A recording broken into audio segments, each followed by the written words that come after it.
Great. Welcome to our lecture on memory. So this is a first in a series. And this is introduced in what we called Unit 0. So this is kind of a prologue to our course, not just to kind of go over the basic information of memory, but to kind of give us the skills that we will actually use throughout this course, and really what I hope you'll use in other classes as you go through, because it's really helpful information here. Right? So as we go through process and types today, we're first going to start with just an overall intro. So what is memory? The definition that we have for that is just learning persisted over time. So it's any information that you've picked up along the way of your life that you have in your brain that you're able to retrieve. And this could be any part from, just basic information, basic facts and figures to full-on experiences. And honestly, you are kind of what you remember, right? So as we talk about what we exist, who we are, our understanding of ourselves, come from our memories and come from what we've experienced in our life. So it's a pretty big topic, and one that kind of the more and more you think about and break down, the more complicated it becomes. But we have a couple different views of it. So the first view we have of memory is this information processing model. So this idea that your memory works like your computer, right? You input information in the computer holds that information, and then you can go back and retrieve that information out by searching or going through your files. Same thing for this model. It says that you encode information, you store it in your brain, and when you need it, you are able to pull it back out or retrieve it. So this is the one that really compares our brains to a computer. So if you go down and break this down, there are different parts that go along with each stage. So for encoding, you have your different way of processing that information. Some's automatic, some's effortful. We'll talk more about that. How you hold information in here, how you store it, there are a couple different ways.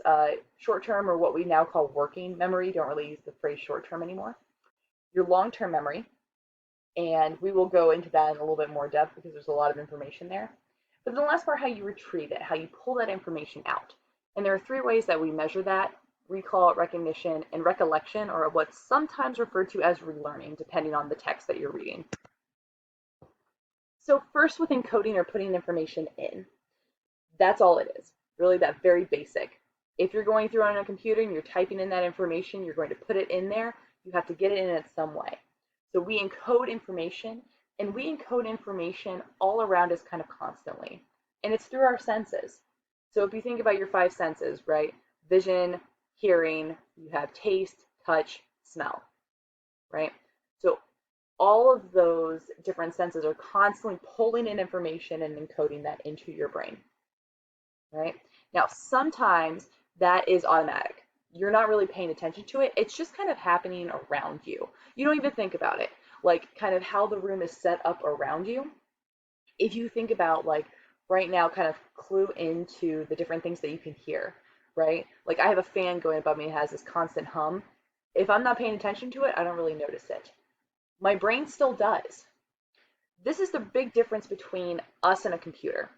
Whereas a computer does things very linearly, I can't say that right there, linearly, with a line, thank you, step by step. Our brains don't work that way. Now, our brains aren't as fast as a computer, and that's because we're doing what we call parallel processing. We are pulling in all the information at once. So think about how much your brain is doing right now. You are listening to a recording while still taking information about the room around you. You can feel the chair beneath you, or if you're sitting on a bed, you can feel that. You can go ahead and feel that air pressure on you right now. You're just sitting in the room. You can probably hear a lot of background noise for what's happening. Maybe there's a TV on in another room. You can also pay attention to the words that I'm saying, and you might be writing down right now notes either on lined paper, like I have right here, or you're going ahead and starting to fill out the guided notes that I gave you. You're not going to use that as a review. That's a lot of information. That's a lot of mental gymnastics that your brain has to do. And your brain can do that because of that parallel processing. It's able to pull in all that information at once, right? Not like a computer that just has one task at a time, and that's all it can do, or else it freezes. We don't do that. We just completely take it in. Now, the part, though, with automatic is it's happening so much you don't really realize it. Unlike effortful processing, which is probably what you think of when you think of memory, right? Anything that requires your attention or that kind of conscious effort to get it done. So anytime you're purposely trying to remember, like studying for a test, or if someone gives you their phone number and they weren't able to plug it into your phone, so you have to constantly like say it over and over and over again to yourself, right? That is going through and purposely trying to encode or put that information in. Whereas automatic happens coming at you all the way. Effortful is very focused and you put a lot of work into it, hence the effort. Now, once you put that information in, you got to store it somewhere, right?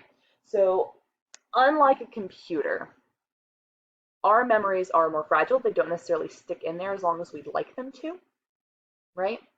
But it's our ability we have to retain that information and hold on to it is shocking, right? You are able to hold on to as much or as little information as you can, right? Sometimes that information comes and goes very quickly. Someone will tell you their name, you start talking to them, you realize you don't remember their name anymore. Storage is for a short time. But you actually have the ability to remember that name or that moment for a lifetime. Our memory, our storage right now, as we know it, is unlimited. The human's brain memory could store the entirety of the internet. You, right now, you. Your memory is limitless right now. Shock and awe, right? Because we often don't think that because we have trouble remembering. I don't know about you, but sometimes I don't remember what I ate for dinner the night before. Technically, I could tell you what I ate for dinner 15 years ago. Our brain is able to do that, right? Shocking abilities that we can see. We'll talk more about this and kind of go into demonstrations and what's happening there and why we often don't experience it, but we do know you are capable of remembering every piece of information that enters into your brain, automatic or effortful. The problem comes in retrieving, right? So you can encode all this information, you can hold all this information, but how do we get it out? So that is pulling back any of the stored information. So for a computer, this would be searching, pulling up a file of the information that you want. The problem is we have to locate that from our storage and then return it to our consciousness. So sometimes this can be really effortful, like you're studying for that test. Oh, I got to remember this. I got it, kind of pulling that information out. Or sometimes it could be automatic. You could just have that information that quickly. You could also have cues or primed triggers that come in, like for example, if you smell a candle and it reminds you of a family member's house, you could automatically be transported back there. Or if you walk into your elementary school building and as soon as you walk in, that smell hits, you can immediately remember yourself as you were when you were little.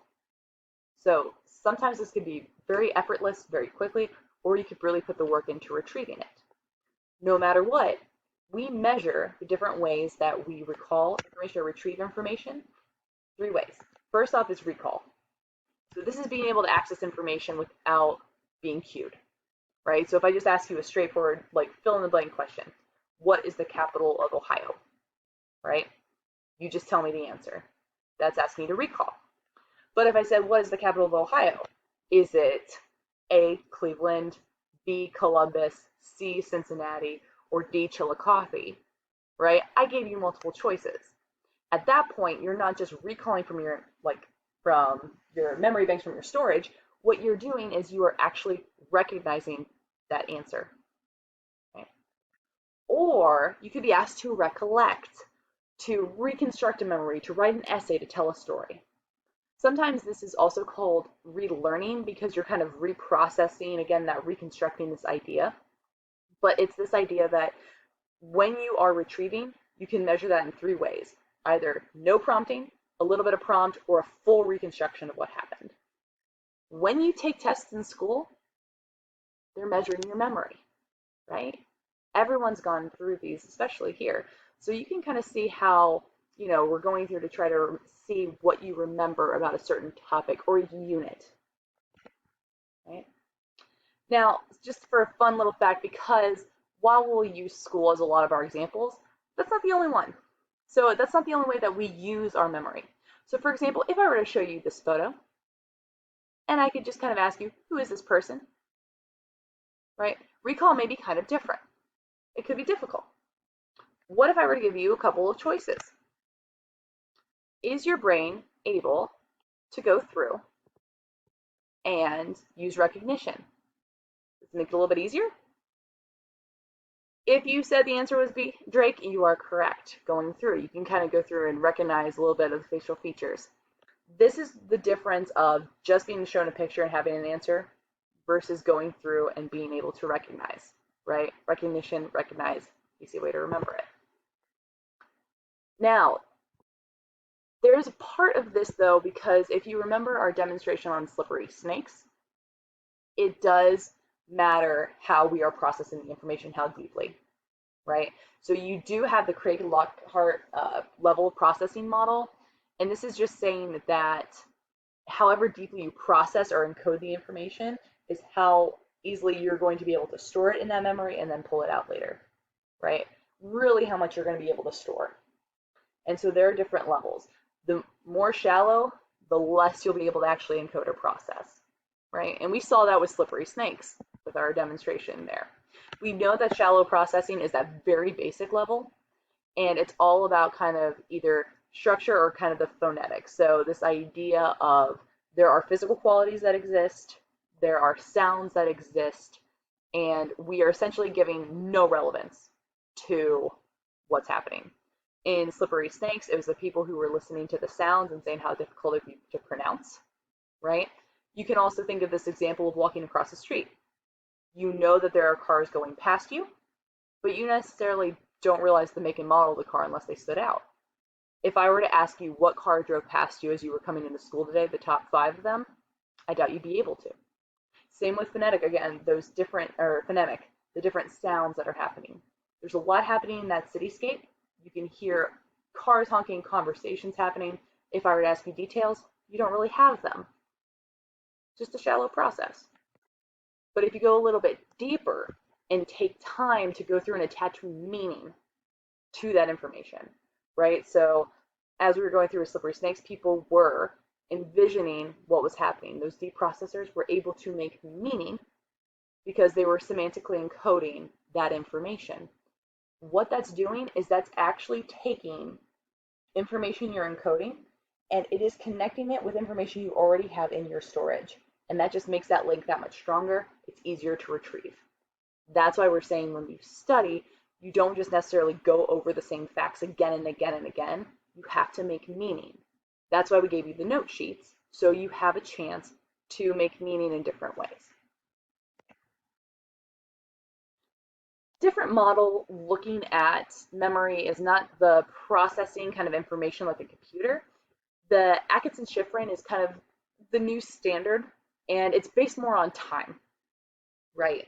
So you have sensory memory, short-term, or now what's called working memory, and then long-term memory. And it's this idea that at each level, you can encode to the next level to try and keep it in there, and then pull it out through rehearsal. So for example, sensory store, this is that automatic processing, what's coming in, just kind of basically what you're noticing. And the more you pay attention to that, the more that can go into your short-term memory.